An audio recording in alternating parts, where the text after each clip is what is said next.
Continuamos con esta entrevista con el almirante retirado Sigfrido Pared Pérez.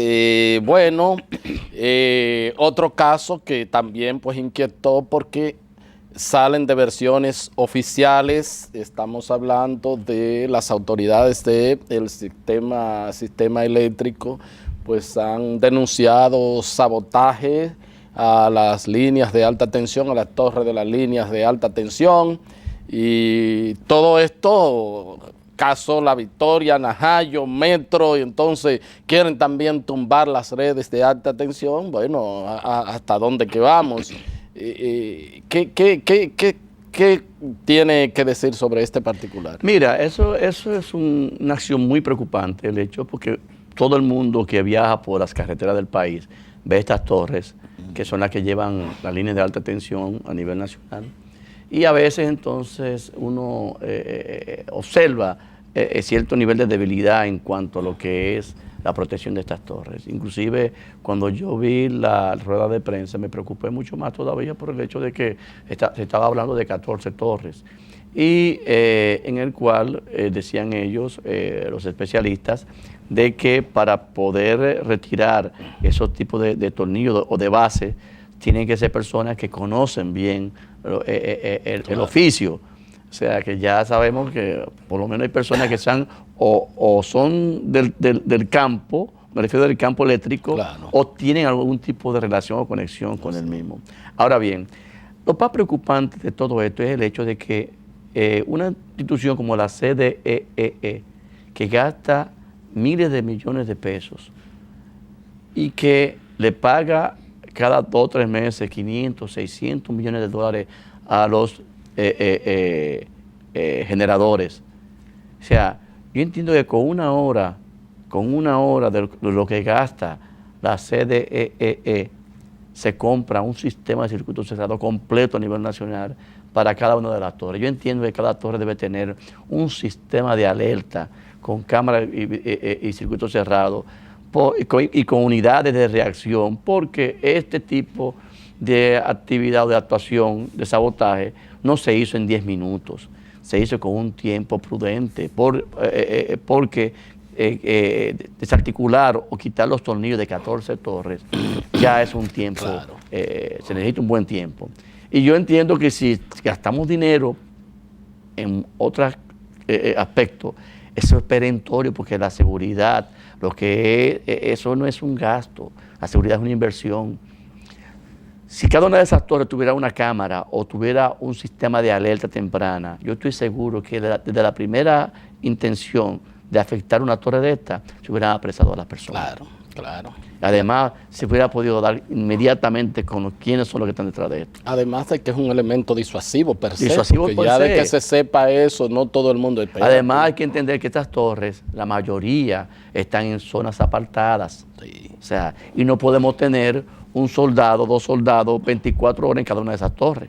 O sea, que lo ideal sería tener un sistema electrónico de supervisión en el cual, con un monitoreo desde la misma sede central y con monitoreo también regionales, para tener unidades de reacción, para cuando se sienta algún tipo de percance, algún tipo de situación que amenace contra esas torres, entonces poder ir y dar respuesta inmediata. O sea, muchas veces nosotros, como te acabo de decir ahora, no entendemos por qué es tan importante tener un pie adelante, un paso adelante a lo que es la prevención o la disuasión respecto a la seguridad.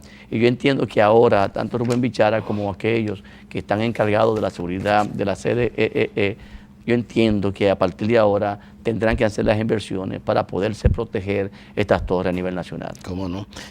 Bueno, y entonces, caso... volvemos Najayo, La Victoria, de si un comando se presenta, dispara, comienza a disparar desde fuera de la penitenciaría para esperar que dentro pues reclusos escapen, se arma una balacera, reclusos que según las autoridades tratan de escaparse y entonces finalmente hay muertos de ambas partes, reclusos Y dos supervisores. Y dos supervisores. Lamentable. Lamentable, o sea, duelen por igual todas las vidas, pero duele mucho más la autoridad que está para imponer el orden. Sí, claro. Y bueno, y ya esto se atribuye a las bandas hay especulación de narcotráfico,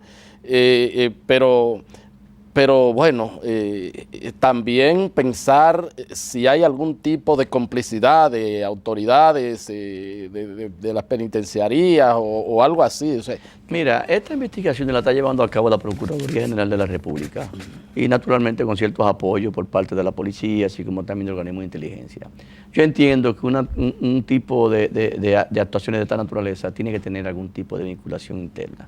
O sea, es muy difícil que unidades, en este caso de narcotráfico, puedan hacer la afrenta de disparar o tratar de acometer una entidad penitenciaria para sacar reclusos.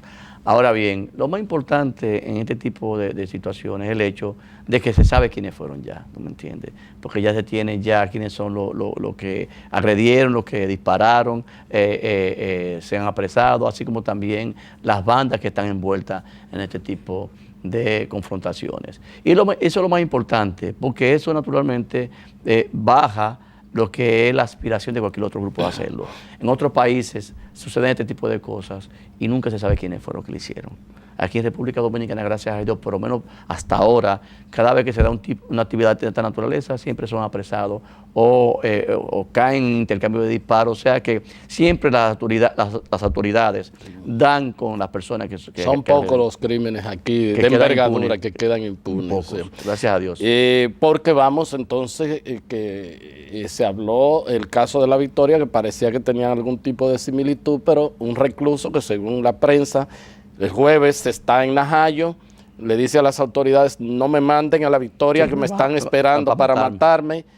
Lo envían y efectivamente 24 horas después, dentro de La Victoria, en un lugar que se llama Alaska, que es un poco para enfriar a los presos, entonces dentro hay un recluso, le dispara 6 veces, tiene el recluso armas, tiene cosas, o sea, son de estas cosas preocupantes. Preocupantes. Porque sabemos que las debilidades que tienen nuestras cárceles, inclusive el viejo sistema, el nuevo, o sea que estamos haciendo un tránsito para el nuevo sistema penitenciario y todavía quedan muchas taras del viejo que con el tiempo se van a poder corregir, porque muchas veces tanto las mismas autoridades como los mismos reclusos quieren mantener, muchos de ellos, ese viejo sistema penitenciario que se presta muchas cosas. Claro, o sea, es difícil uno ver que entrar una pistola a una cárcel y esperar a alguien para ejecutarlo. Sí, eso es preocupante. Como usted decía, algún tipo de complicidad. Naturalmente, tiene que haber algún tipo de complicidad, y más cuando son casos que envuelven el crimen organizado, que tiene que ver con el narcotráfico, que ya son aspectos, ¿entiendes?, que manejan recursos y que pueden tener las herramientas para poder incentivar a cualquier persona a involucrarse en ese tipo de delito. ¿Cómo no? Y bueno, y en todo esto entonces las críticas recaen un poco sobre ustedes en todo esto, aunque sean agencias distintas, gente que deben cumplir su función, su rol. Y bueno, la seguridad no está la seguridad del Estado, la inteligencia del Estado no está funcionando, no ha podido detectar estas cosas, y entonces la crítica un poco va sobre ustedes, insisto, que aunque son agencias que tienen sus cuerpos represivos y todo, pero a ustedes se les peguen. O sea, el metro tiene su seguridad, las cárceles tienen su seguridad, la parte de CDE tiene un cuerpo de seguridad, pero bueno, a ustedes se les pega la parte de inteligencia. Sí, naturalmente. Yo siempre he dicho que los organismos de inteligencia tenemos la dificultad de cuando las cosas salen bien, nadie se da cuenta de quién lo hizo.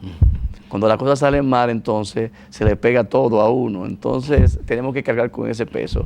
Y naturalmente tú acabas de decir algo muy importante. A pesar de que son explicativas cada uno de los casos, ¿tú me entiendes?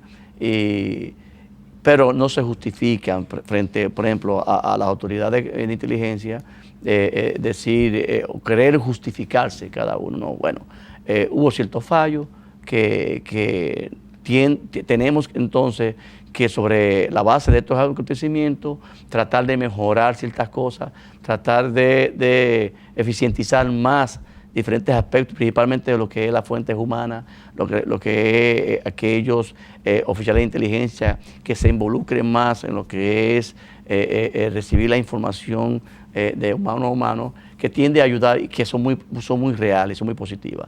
Yo entiendo que esto va a servir para que nosotros reorientemos ciertos aspectos del organismo de inteligencia para dar mejor servicio a la ciudadanía, y que cuestiones como estas, si ocurren, sean muy esporádicamente y que las mismas, cuando ocurran, sean descubiertas lo más rápido posible. O sea que también ha habido una lesión para claro, ustedes. claro.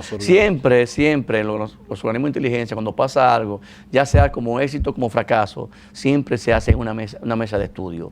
Una mesa de estudio, de evaluación, para ver si tuvimos éxito, por qué lo logramos con éxito. Y si fracasamos o fallamos, ¿en qué fallamos? Para poder corregir. Eso hicieron, me imagino, los americanos después del 11 de septiembre, ¿verdad? Y crearon varias agencias, varias cosas. Naturalmente. Sí, o sea que siempre hay cuestiones de dónde aprender para poder, porque en este sistema de inteligencia, lo importante es ir mejorando cada día.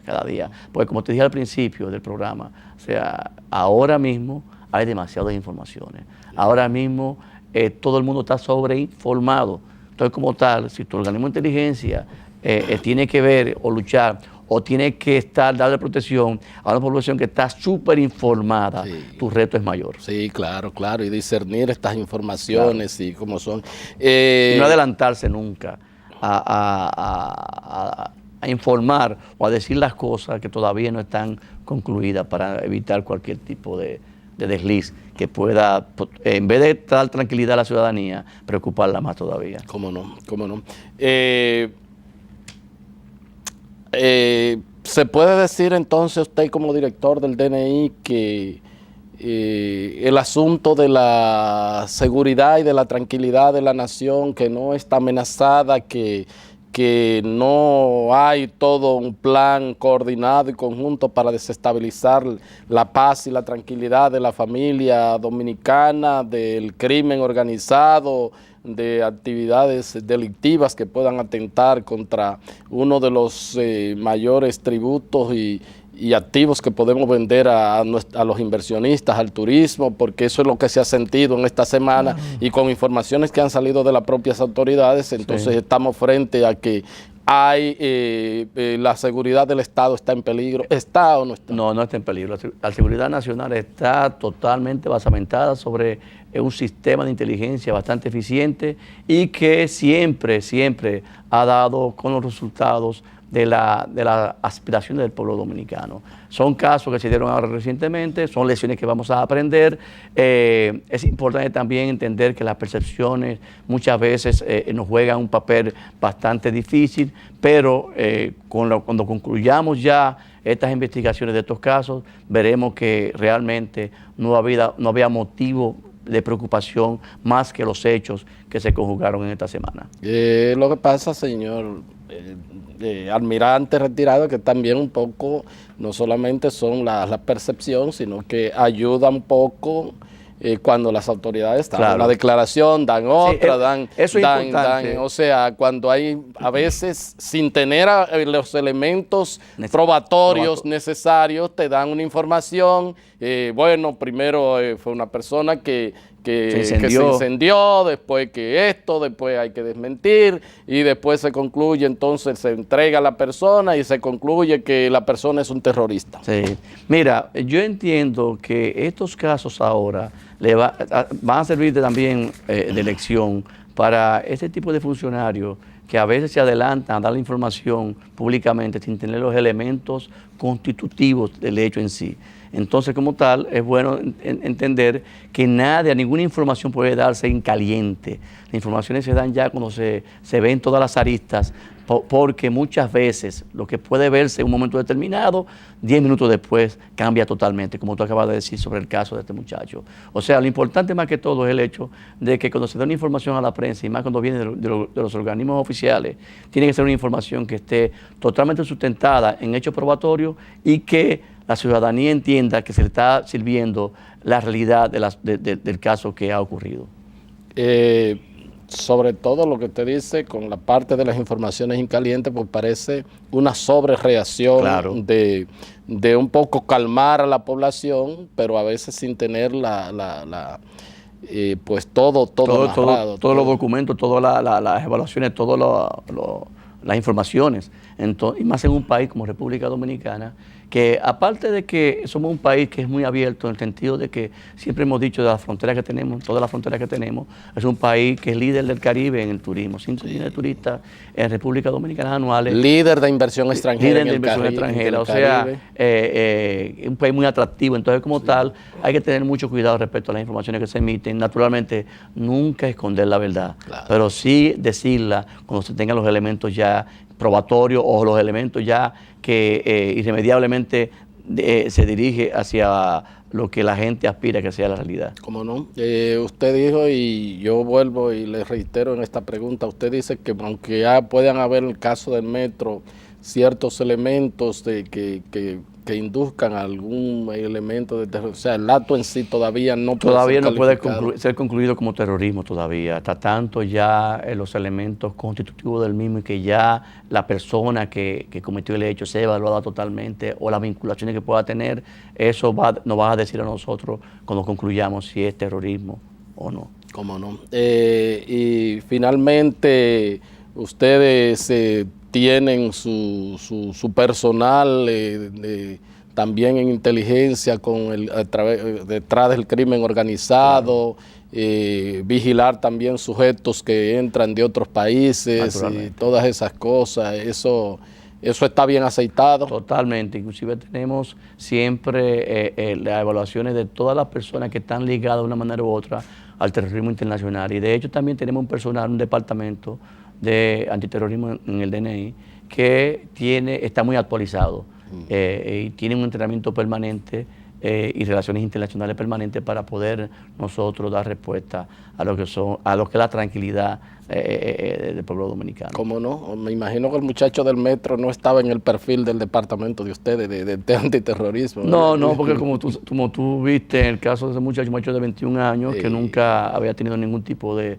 estudiante, demás, sí, hemos tenido la información de que una vez tuvo un incidente con un amigo donde hubo una herida de arma blanca, pero solamente eso. Riña de arma blanca, exactamente, pero hasta ahora no había tenido ningún tipo de vinculación a nada que tenga que ver. Ni registros policiales, ni nada, de manera claro, y bueno, pues ni modo, le agradezco estas aclaraciones y estas informaciones, y ustedes los encargados de todo este departamento no hablan mucho, pero en algún momento, si no es de eso, lo llamo para que hablemos del Escogido, que perfecto, me imagino que usted no está muy contento por el momento, pero nada, eso estamos comenzando y ya son 50 juegos de la serie regular. Sí. Pero es bueno comenzar ganando. Lógico. Yo tengo un amigo que dice, lo bueno es terminar ganando. Sí, así mismo es. Pero a veces no se comienza ganando, entonces se sale de competencia rápido. Sí, es cierto. Yo tengo un amigo que dice que la esperanza se mantiene, pero es comiendo de ella, ¿verdad? Así mismo. Sí, le agradezco su participación. Gracias a todos ustedes por haber estado con nosotros, y será pues hasta otra entrega de su programa De Agenda. Hasta entonces.